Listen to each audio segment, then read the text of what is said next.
Oke teman-teman, tanpa berlama-lama lagi, kita langsung saja ke soal-soal sejarah dan pembahasannya. Nomor 1.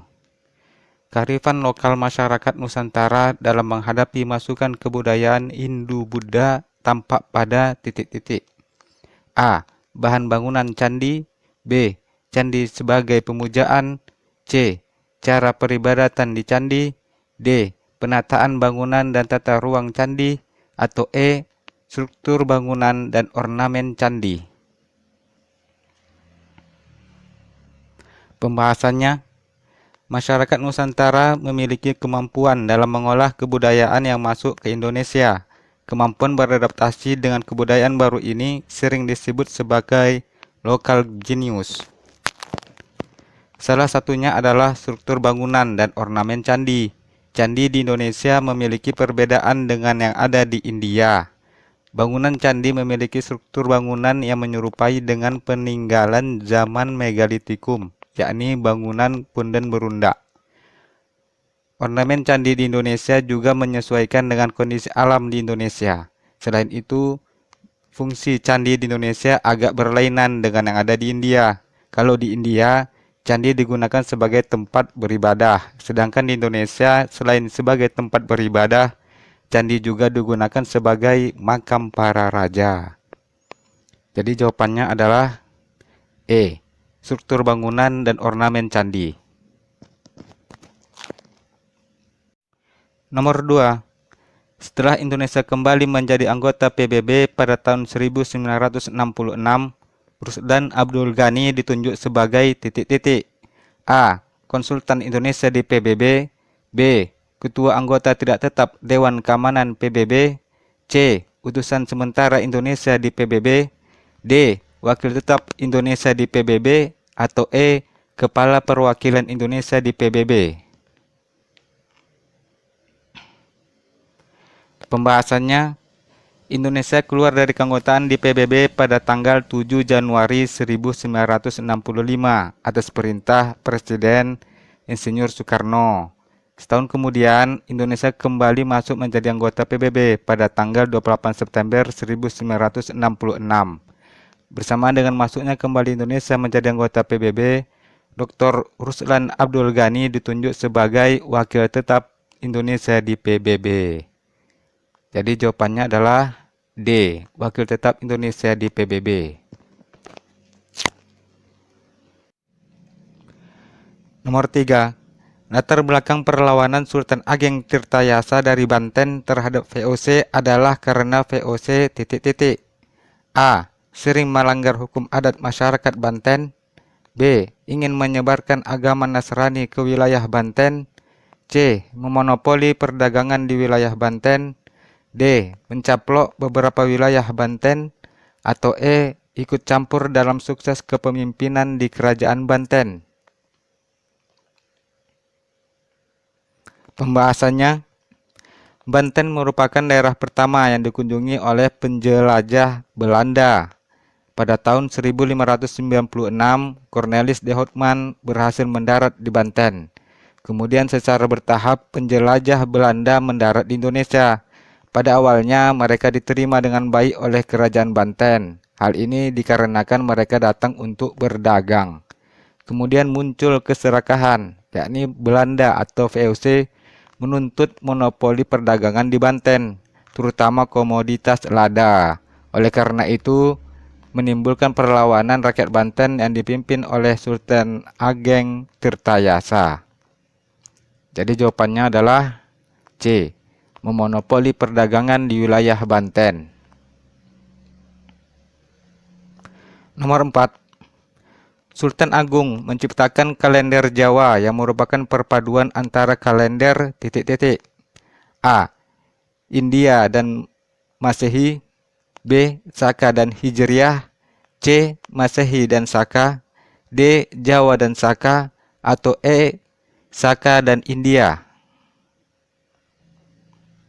Pembahasannya, kalender Jawa atau penanggalan Jawa adalah sistem penanggalan yang digunakan oleh Kesultanan Mataram dan berbagai kerajaan pecahannya, serta yang mendapat pengaruhnya.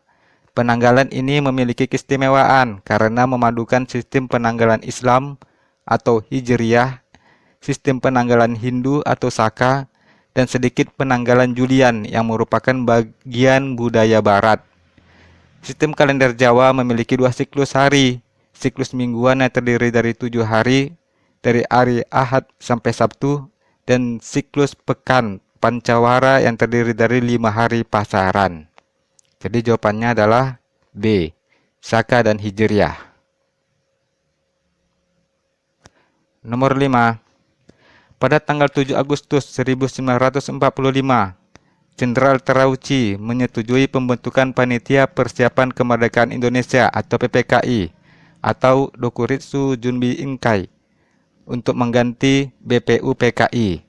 Tugas utama PPKI adalah A. Mempersiapkan segala sesuatu berkaitan dengan keperluan pergantian kekuasaan. B. Mempersiapkan alat kelengkapan negara yang akan diproklamasikan.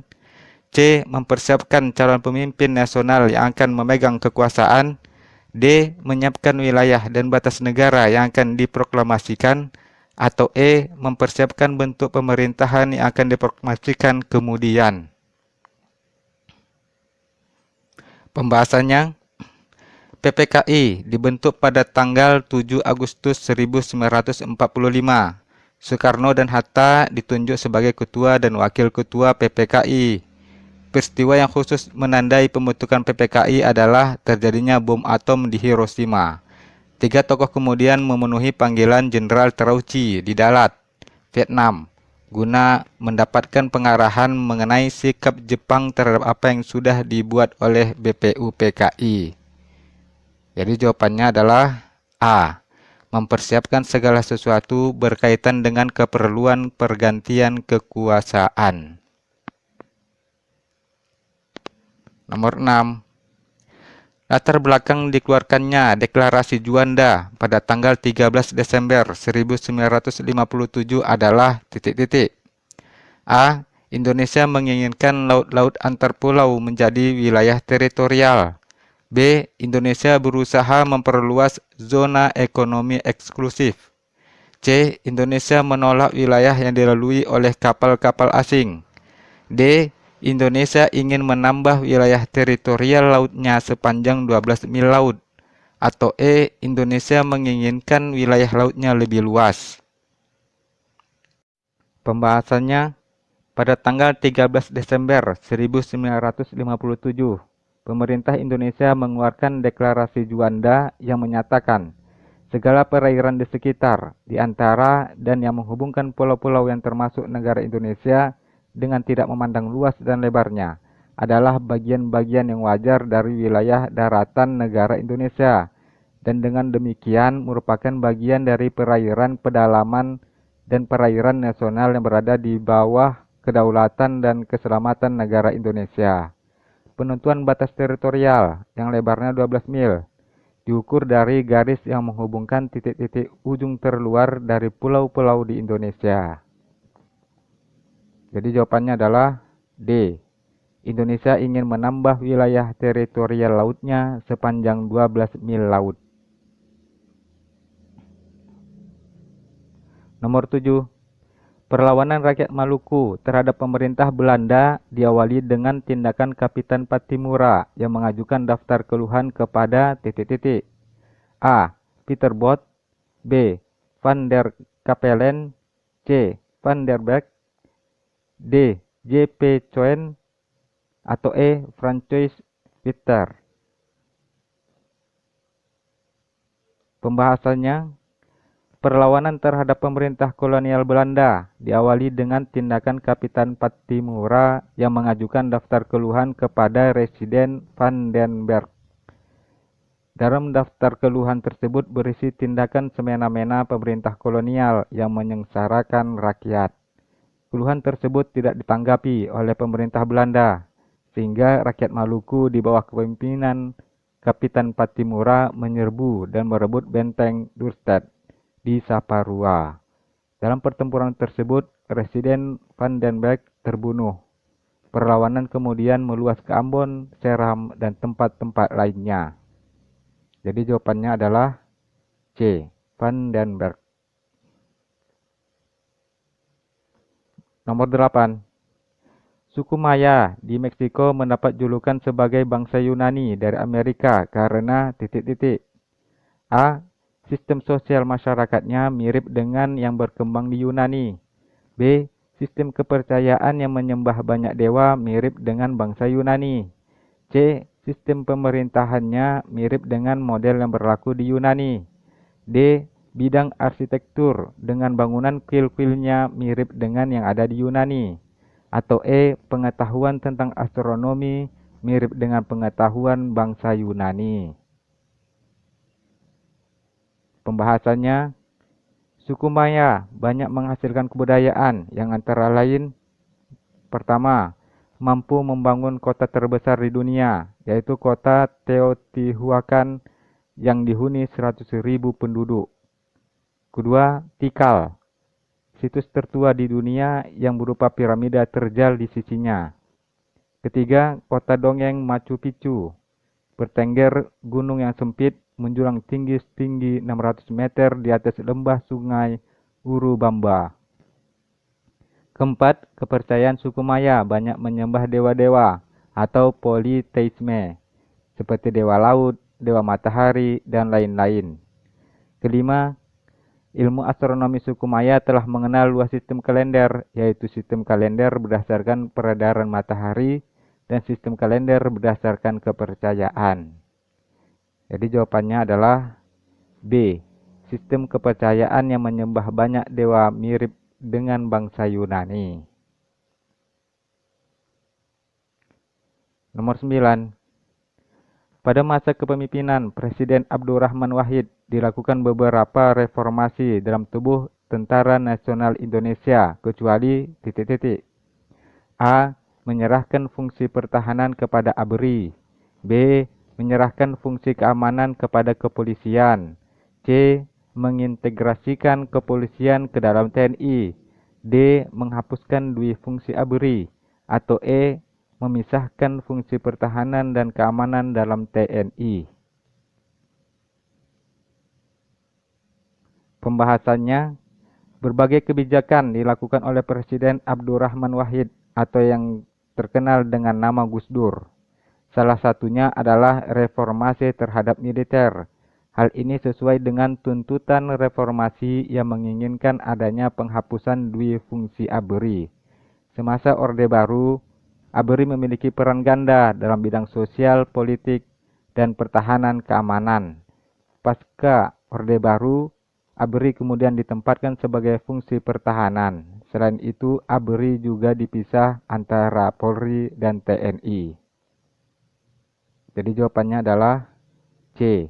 Mengintegrasikan kepolisian ke dalam TNI. Nomor 10. Pada awal pendirian ASEAN, beberapa negara di kawasan Asia Tenggara ini meragukan efektivitas organisasi regional di kawasan ini. Negara yang paling gigih mengupayakan berdirinya ASEAN adalah A. Laos, B. Thailand, C. Malaysia, D. Singapura, atau E. Indonesia. Pembahasannya, ketika banyak organisasi di kawasan Asia Tenggara yang berdiri sebelum ASEAN gagal untuk menyatukan bangsa-bangsa di Asia Tenggara, Indonesia menjadi negara yang paling gigih untuk mendirikan suatu organisasi yang mempererat jalinan kerjasama antar negara di Asia Tenggara, yaitu ASEAN. Apalagi sejak datangnya bahaya laten komunis menuju kawasan Asia Tenggara. Jadi jawabannya adalah E. Indonesia. Oke teman-teman, terima kasih sudah menyaksikan dan insya Allah kita akan berjumpa lagi pada video-video pembahasan lainnya. Assalamualaikum warahmatullahi wabarakatuh dan sampai jumpa. Bye.